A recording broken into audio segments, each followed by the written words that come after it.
So with the new update in Rainbow Six Siege, we actually got some new lore in the Operation Solar Raid Battle Pass. This is something that used to happen in the previous Battle Passes, except it would have happened at the launch point rather than halfway through the season, where individual items that had some sort of story significance would have a description that was tied into the lore. And so I'm going to take you through every single one in this Battle Pass that has exactly that. That's a lore entry. Whether it's majorly significant or just a little bit, you're still going to get some information one way or another. So the first one, we have a uniform for Caveira. It's called Ghost Eyes Standard. And the entry in this one is from Nuck, and it says, "What makes Caveira a good leader for Ghost Eyes? She's the scariest things our enemies could imagine under their bed." I've said it before and I'll say it again. There's a reason that the lady with the skull on her face is the one who's the leader of the stealthy squad. She is a terrifying individual. Her expertise in interrogation are unmatched amongst the people within Team Rainbow. And so it just makes sense that she would be a force that not only scares people on contact, but also has a little bit of background fear permeating among them, because there's probably some rumors from those that may have survived her interrogations in the past.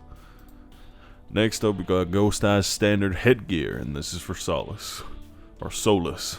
I can't remember 100% how you pronounce that, so we're going to go with Solas. It's ironic to symbolize myself after light and then join a squad that operates in the dark. Their secrets will be safe with me, Solas. Now we know from an excerpt in Solas' lore that she is a bit of a hacker on the side. So secrets being safe with her, well, probably for Team Rainbow, but not so much for anyone else. So this one makes sense. And again, theming the things in together, reinforcing the themes of the squad dynamic that Ghost Eyes has. With it being the stealthy crew, it is a little bit ironic that she would associate herself with a big old sun, but that's just the thing at the end of the day. And we're moving on to Ghost Eyes Tech, the weapon skin for Caveira. And this one, I envy Caveira's ability to see things so clearly, to act on instinct. Maybe that's why I'm here, to balance things out and keep our team safe. And this is a quote from Solas talking about Caveira. It's one that, again, it just acts like a lot of these ones do to kind of build out the relationships and the interpersonal structures of the squads and the teams within Rainbow. My assumption here is when she's saying that she's there to balance things out is that Solas herself doesn't act on instinct. She acts on hard evidence and planning. That's certainly proven from the work that she did prior to joining Rainbow in terms of taking down that particular trafficking ring that she was in charge of destroying. Somewhat off the books, but still resulting in a pretty on-the-book success, if you know what I mean. And we're moving on from Ghost Eyes Tech to Ghost Eyes Standard. This is a headgear for Caveira. Pretty straight up skull face here. And it's a quote from Caveira. "I place my specialists where their skills have the most impact. Sometimes that means I have to be the one holding the knife." She's the kind of leader that knows her best skills, knows her team's best skills, and knows the limitations as well. She knows that she can get the job done in certain situations better than anyone else, and she's more than willing to put her life on the line to make sure that the team's doing the best job it can. Moving on from Ghost Eyes Standard, we got Ghost Eyes Standard. This is a uniform for Elite. I'm just gonna leave it like. Sorry about that one, folks. I was trying my best, but I couldn't really hold it any longer. Ghost Eyes Standard uniform for Lesion. You can't be a covert unit if you're not prepared for toxins and explosives. Lesion covers those bases, and he does it with a smile and a popsicle stick in his mouth. It's actually a lolly stick, or an ice lolly stick, for you heathens in North America, but that's okay. And that was a quote from Caveira, and it sums up exactly the reason that I pointed out for Lesion being in Ghost Eyes in the first place in my Ghost Eyes video. I think that you need certain people with certain expertise that might not seem like the most important thing on the surface, but at the end of the day, if you're going into covert situations, you may well encounter things like toxins and explosives, and you need those experts who can tell you how to deal with those things. So that's exactly why he is a part of Ghost Eyes. Moving on to Ghost Eyes Standard uniform for Solas. Solas is dedicated and uncompromising. She'll go far if she can work through the nerves, even if she rubs people the wrong way. And that's a quote from Zero. So I think part of this kind of reflects through the fact that I say reflect a lot in these videos. I do apologise, but that's just the nature of the Battle Pass videos, I'm afraid, because I'm doing them off the cuff, which is why I say things in a strange accent prior to speaking like myself.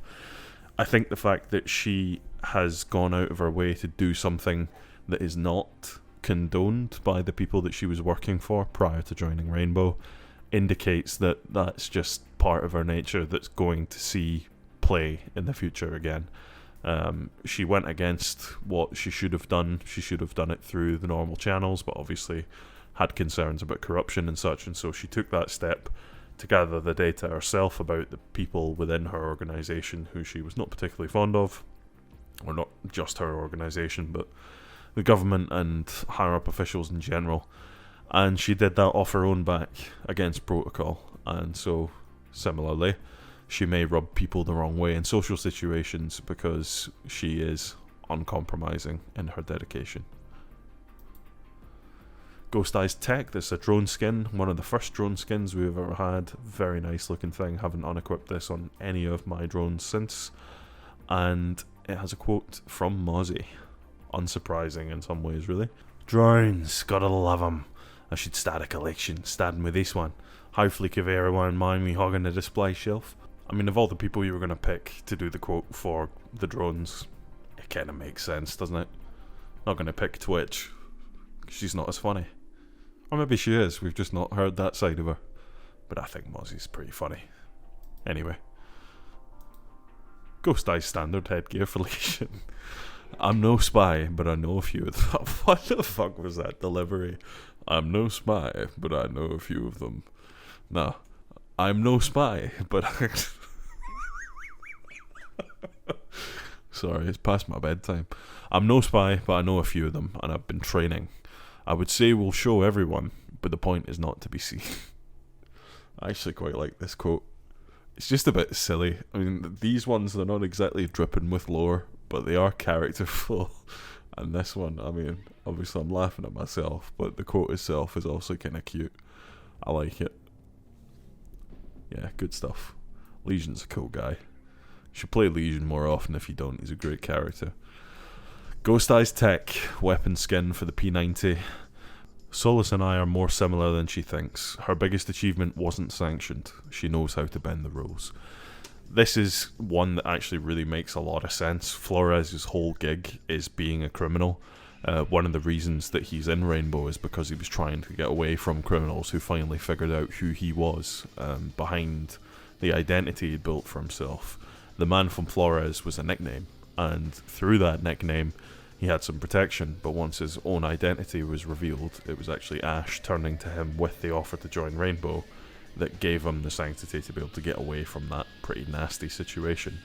Similarly, in slightly different situation and slightly different circumstances, Solas also did something that was off the books and technically illegal, but did lead to an outcome that led to the prosecution or some sort of negative consequences for people who were doing things much worse than trying to find out the perpetrators of injustice like she was. So when Flores is quoted here, I think he's just trying to relate to the new recruit, and it's something that we saw with Sense. It's something that we saw with Grimm in a slightly more unpleasant context, I would say, a bit colder in terms of the writing that came from the Nighthaven staff, but I think that's just the nature of the beast. But yeah, a lot of these quotes are really just seeing how the operators react to this new person that's come along. Ghost Contraption, I believe this is it is the last thing. So this is a universal charm. It's confusing and vaguely threatening. Throw it at someone and you're out the door before they remember the meaning of placebo. This is Flores. I really like this one quite a lot. I think it's really funny that he's just got this wee dauber that he can use as a distraction tool. So you'll throw it at someone, it's got some glowing lights and knobbly bits and dips, and they think, oh fuck, what is this? And then all of a sudden, everybody's gone, and it's done nothing. Or maybe it has done something, you never know, but funny idea, I like it. It gives a bit of flavour to Flores again, Flores is a character I really want to see more of in future, because I think he has the potential to be a very, very upbeat character. Not so much upbeat, but just a strong character in terms of his presence. I feel like he's someone who could be written with a lot of confidence, and I think he will probably end up being a bigger factor in the story in stuff to come as well, because we've seen that he's doing a lot of stuff behind the scenes, actually investigating what's going on with these various criminal organisations around the world. So I would love to see more from Flores, and yeah, this one's just a cute little funny bit. So again, not hugely dripping in terms of the lore. I should really stop referring to it as dripping. Perhaps saturated would be a more appropriate phrasing, but it's too late for me to go through and find all the instances of dripping, so maybe someone can make some timestamps in the video comment section, which I will read, and then probably not action, because it's a lot of work, but I'll appreciate it nonetheless. So I hope you're having a good week, and I hope you enjoy this video. And if you do like this video and you want to see more R6 lore that's probably more rehearsed than this normally, not always, but sometimes, and doesn't always start with a third of it being in a completely different accent, then you know the place to be. It's the home of PRD, Blackwatch. Yeah, subscribe. Catch you in the next one. Do побачення, everybody. Bye bye.